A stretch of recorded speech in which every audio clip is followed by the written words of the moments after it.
안녕하세요. 반갑습니다. 이경사입니다. 자, 우리 이렇게 모여서 앞으로 일하는 방식의 새로운 미래에 대해서 제가 이제 발제를 드리게 됐는데요. 제가 이제 여기에 지금 나이키 심볼을 올려놨습니다. 이게 왜 올려놨냐면 제일 중요한 건 우리가 과거로 언제쯤 돌아갈 것이냐 하는 거죠. 경제적으로도 굉장히 중요하고 우리가 일하는 방식에도 중요합니다.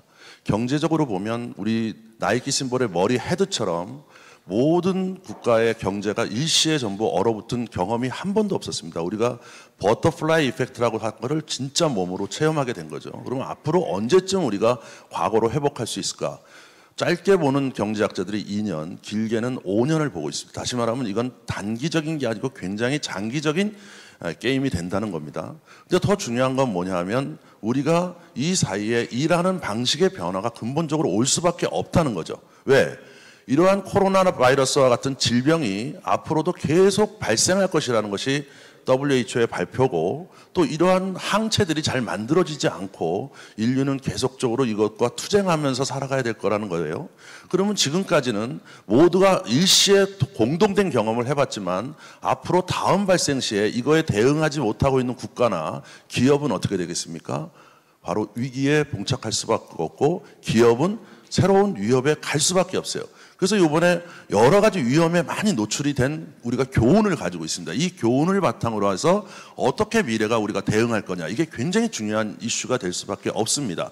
예를 들어서 B2C도 변하고 B2B도 변하는 거죠. B2C 같은 경우는 여러분 이번 코로나에 가장 성공한 기업이 아마존일 것 같지만 돈을 많이 번 게 온라인 업체인, 사실은 아마존은 거꾸로 이번 코로나에 위기를 당했어요. 왜냐하면 쇼피파이나 아니면 월마트가 더 많은 각광을 받았기 때문이에요. 왜 그러냐면 그들은 변해 있었기 때문입니다. 그래서 새로운 방향으로 변하게 되는 거예요. 여러분 B2B 같은 경우에 보세요. B2B는 마케팅을 어떻게 했을까요? 이제까지는 온라인으로 하질 않았습니다. 근데 이번에 보니까 바이어를 만날 수도 없어요. 그죠? 그리고 이메일을 주고받는데 한정이 있어요. 자기 샘플을 보여주되 아무것도 못했습니다. 세계 컨벤션의 거의 95%가 다 취소됐기 때문이에요.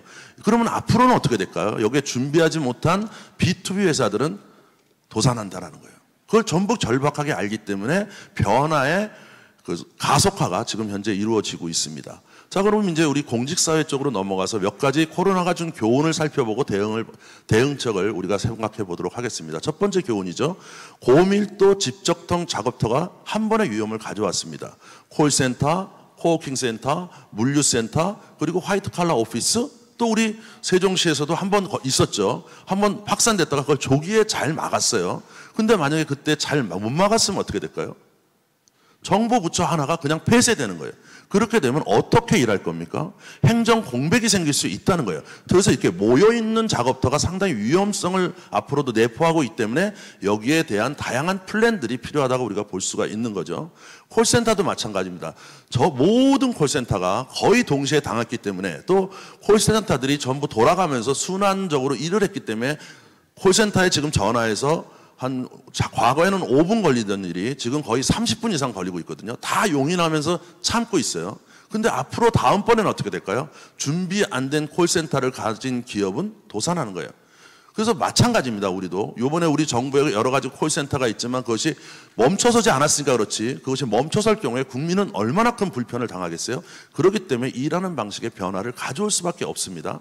또 세 번째는 텔레워크라는 걸 우리가 과거에 했는데, 공무원은 이 모든 텔레워크, 다시 말하면 재택이라든지 이동이라든지 그 다음에 우리가 스마트워크 센터와 같은 위성 사무실의 근무, 세 가지로 나누어지는 것 중에 하나밖에 치중할 수가 없었어요. 뭐냐면 스마트워크 센터죠. 서울역에도 있고 각 역에도 있고 거점마다 있는 스마트워크 센터를 이용해서 공무원들이 출장 가서 일을 했습니다. 왜 그러냐면 망분리 정책과 국가 정보 보안 때문에 이동 근무, 모바일 근무라든지 아니면 재택 근무는 거의 불가능한 거예요. 근데 이번에 어쩔 수 없이 여러분이 재택 근무를 했습니다. 어쩔 수 없이 했어요. 그러면 앞으로 우리가 그 기본적인 여러 가지 법률을 어겨가면서 지금 한 거거든요. 그럼 앞으로는 어떻게 될까요? 어떻게 해야 될까요? 이런 부분이 미리 주기적으로 학습되고 제도가 마련되지 않으면 다음번에는 유사한 일이 발생됐을 때 이제 우리는 혼란에 빠지게 된다는 거죠. 자, 그래서 아까도 이제 소장님이 얘기하셨지만 재택근무를 해보니까 여러 가지 좋은 점도 있고 나쁜 점도 있습니다. 그래서 그런 좋은 점과 나쁜 점에 대해서 우리가 어떻게 해야 되느냐인데, 중요한 것은 굉장히 많은 직장인들, 굉장히 많은 공무원들이 재택근무도 해봤고 교육도 전부 집에서 받아봤어요. 그렇기 때문에 이 경험을 살려서 우리가 새로운 제도를 만드는데 초석이 돼야 된다라고 우리가 볼 수가 있는 거죠.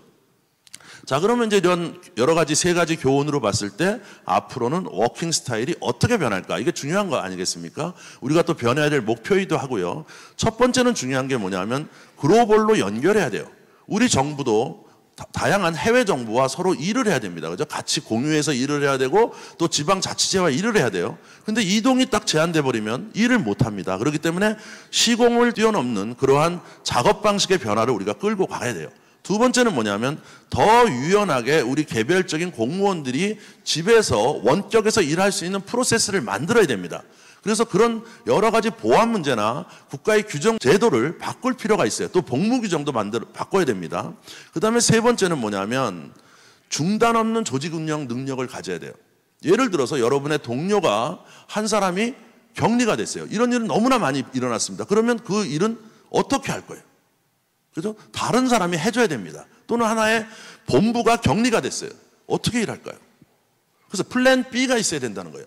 유연하게 어떻게 하면 일할 수 있느냐는 플랜 B가 미리 만들어져 있으면 안 되는 거예요. 그래서 그런 부분이 필요하고, 세 번째는 이제 새로운 슈퍼팀이 조직에 들어옵니다. 두 가지인데, 하나는 4차 산업혁명에 의한 AI가 들어오고요.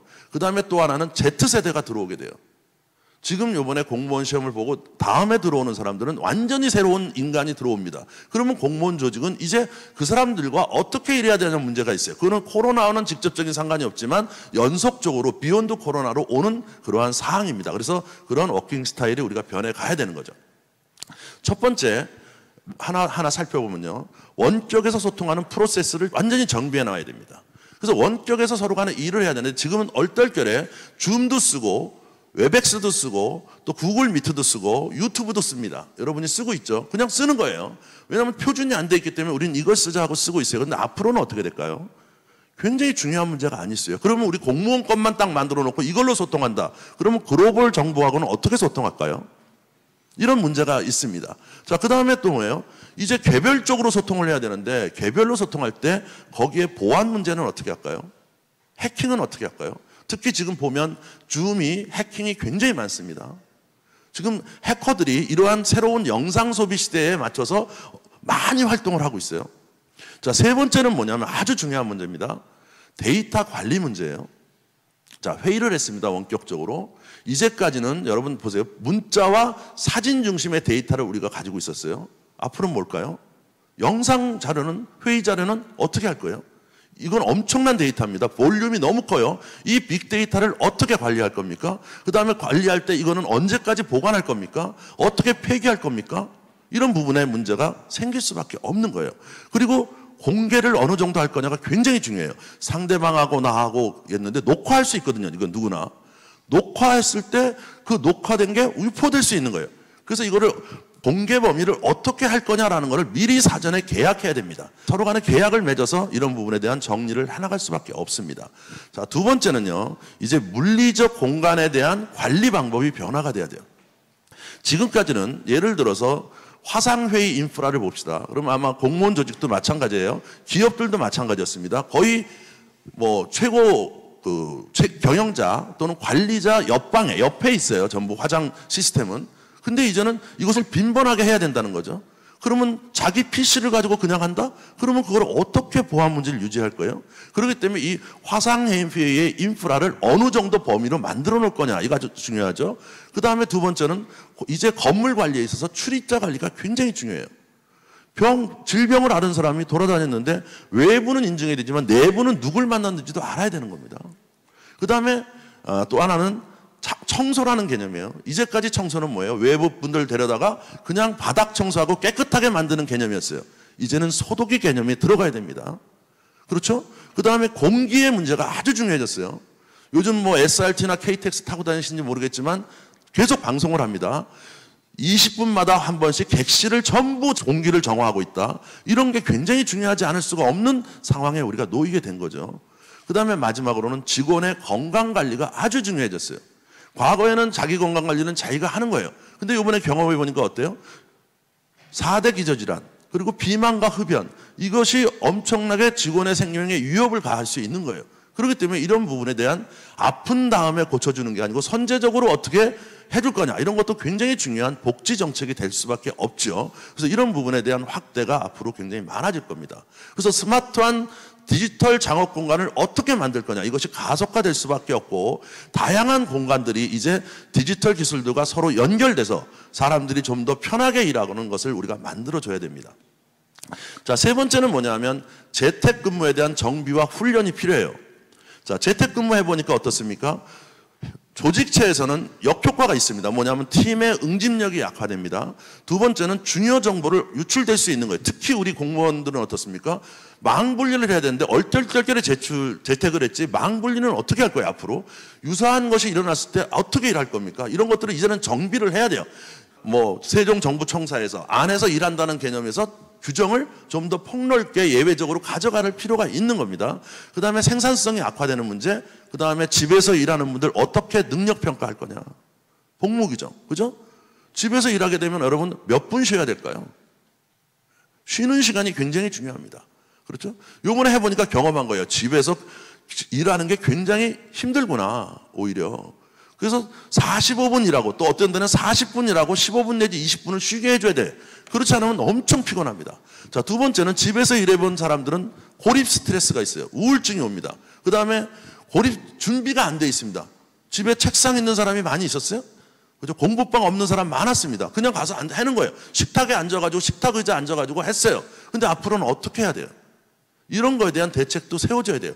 블루라이트 증후군이 옵니다. 그래서 그런 것도 제공해 줘야 돼요. 오래 앉아있으면 허리병 걸립니다. 그런 허리에 대한 뒷받침 뒤에 앉아있는 것도 제공을 해줘야 돼요. 물론 무료로 해줄 수는 없지만 그런 것을 선택적으로 할인해주고 제공을 해주는 것들이 필요합니다. 그런 현상들이 일본 기업들에서 이미 나타나고 있습니다. 재택을 어쩔 수 없이 해야 되니까 그런 것들을 어떻게 지원해 줄 건지 필요한 거죠. 또 하나의 문제가 있습니다. 이런 재택을 하게 하면 감시가 심해져요. 다시 말하면 다 알아요, 일부수일투족을. 그렇기 때문에 이런 감시를 어디까지 할 거냐라는 걸 상호 계약해야 됩니다. 그렇지 않으면 항상 나를 감시할 수 있어요. 이런 여러 가지 문제를 우리가 해결해 놔야 됩니다. 다시 말하면 앞에 정리를 다시 했습니다. 월 1회 개인과 집단의 재택근무를 해봐야 돼요. 월 1회는 공무원 한 사람은 집에서 해봐야 됩니다. 그래야 앞으로 이런 것을 했을 때 문제가 안 생겨요. 한 사람이 격리가 돼봐서 그 사람이 어떻게 나와 같이 이 공통적인 프로세스가 제대로 지속 가능하게 작동되느냐를 전부 해봐야 됩니다. 그래서 이러한 유사한 것이 또 나타날 때 우리는 대책을 세워서 만들 수 있어요. 바로 우리가 메르스 사태로 인한 교훈을 가지고 이번 코로나에 잘 넘은 사례가 그런 사례죠. 그래서 교훈을 가지고 미래를 잘 넘어야 됩니다. 두 번째는 이제 외부와 접촉하는 부서가 있습니다. 많이. 그런 부서들은 오픈된 플랫폼, 여러 가지를 다룰 줄 알아야 돼요. 우리 공무원에서 A를 쓴다 그런 게 아니고 다른 외국에서 쓰는 오픈 플랫폼을 여러 가지를 다룰 줄 알아야 일을 하죠.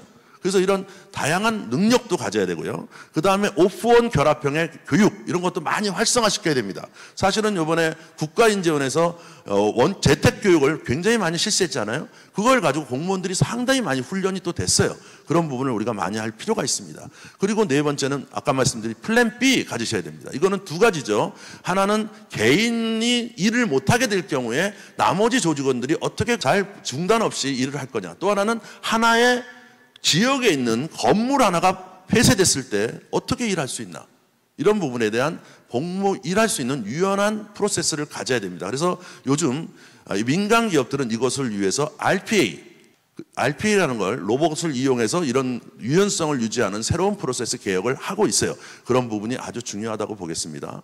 자, 그 다음에 이제 또 하나는 우리가 여러분 스마트워크 센터, 거의 보면 서울역에 하나 있잖아요. 어디 이동할 수 없어요. 근데 우리가 다양한 생각을 해볼 수 있습니다. 예를 들어서 주민센터는 다 있잖아요. 주민센터에 이제 캡슐형 스마트 거점을 만들 필요도 있어요. 그렇죠? 혼자 딱 들어가서 그 안에서 모든 영상이 되고 할 수 있는 거예요.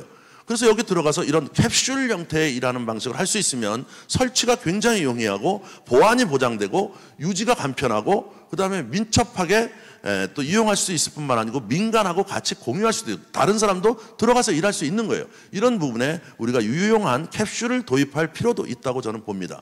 자, 다음 주제로는요, 이제 슈퍼팀이 옵니다. 두 가지의 인간이 오는데 하나는 우리와 다른 완전히 새로운 사람들이 와요. 조직에는 베이비 붐 세대부터 새로운 세대가 오는데 이제 공무원으로 새로 들어오는 분들, 비욘드 코로나 이후에 들어오는 분들은 Z세대예요. Z세대는 기존 세대하고 다릅니다.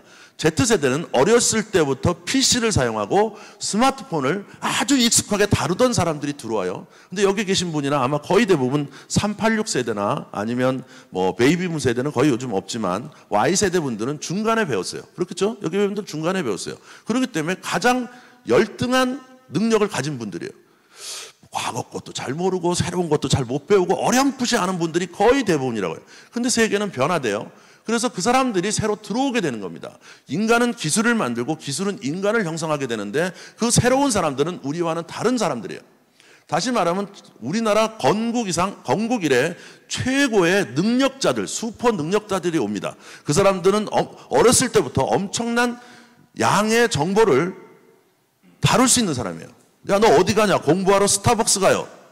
야, 거기 가서 무슨 음악 듣고 공부가 되냐? 그건 우리 생각이에요. 그 친구들은 뇌가 다릅니다. 뇌가 달라서 모든 여러 가지를 동시에 수용할 수 있는 멀티 프로세싱의 능력을 갖고 있고요. 그 다음에 자기의 의견을 적극적으로 드러냅니다. 다시 말하면 이런 유튜브 환경이나 이런 환경이 굉장히 잘 적응되어 있는 사람들이고 항상 이렇게 하고 있어요. 신속한 반응을 좋아해요. 자, 복무 평가를 합니다. 6개월에 한 번 평가해요. 또는 1년에 한 번 평가해요. 이런 거 싫어합니다. 그 사람들은 항상 게임을 할 때마다 끝나면 바로 평가가 돼요. 그래서 요즘 학교에서도 문제예요. 뭐라고 얘기냐면 선생님이 6개월 지나서 평가를 해줘요. 너는 이런 거 고쳐. 그러면 애들 반응이 뭐예요? 아니 왜 중간중간 말씀해 주지 않고 왜 6개월마다 한 번 해주세요? 그러면 내가 변할 찬스가 없잖아요. 그때 발생했을 때 저한테 알려주시면 저는 바로 고쳤을 거 아닙니까? 라고 반응하는 사람들이에요. 그렇기 때문에 우리가 그 사람들을 조직에 들어왔을 때 그 사람들을 어떻게 우리가 수용할 거냐 하는 복무기 정도 이번 기회에 정비를 하셔야 된다는 얘기입니다. 그래서 요즘 보면 또 이 젊은 사람들을 가지고 거꾸로 이 사람들이 새로운 디지털 기술들을 가르치는 조직 올드한 멤버들에게 가르치는, 왜냐하면 여러분들 인공지능이나 이런 거 잘 모르시잖아요. 그래서 이런 친구들은 잘 이해하고 있기 때문에 이런 친구들의 리버스 멘토링 하는 게 요즘 미국에서 뭐 지휘사를 비롯해서 악사라든지 굉장히 많은 기업이 도입하고 있는 하나의 방법이에요. 그 다음에 마지막 드리는 말씀은 바로 AI입니다. 업무가 빠르게 진화될 수밖에 없습니다. 이번에 경험을 했죠. 그것은 바로 콜센터에서 시작이 됩니다. 여러분 우리나라 콜센터는 1995년에 GE의 리스폰스 센터를 본따 가지고 LG전자에서 처음 만들었습니다. 그때부터 시작해서 우리가 지금에 온 거예요. 25년 쓴 올드한 모델입니다. 그렇기 때문에 이번 기회에 이제 새로운 형태의 이동이 일어나는 거죠. 인공지능 기반 콜센터를 통해서 중단 없이 인간들과 함께 일할 수 있는 구조를 가져가야 이런 유사한 질병이 일어났을 때 국민에게 중단 없는 서비스를 해줄 수 있는 거예요. 이미 미국에서는 시민권 및 이민 서비스에 인공지능이 도입되어 있습니다. 그래서 여기 보시는 엠마라는 로봇이 인공지능이 벌써 한 달에 50만 건 이상의 국민과 함께 처리를 해주고 있습니다. 특히 콜센터 직원들이 퇴근한 다음에 그 이후에 24시간을 처리해 줄 수 있는, 그래서 버퍼를 거꾸로 줄여주는 거죠. 콜센터의 부하를 줄여주고 많은 효과를 보고 있습니다.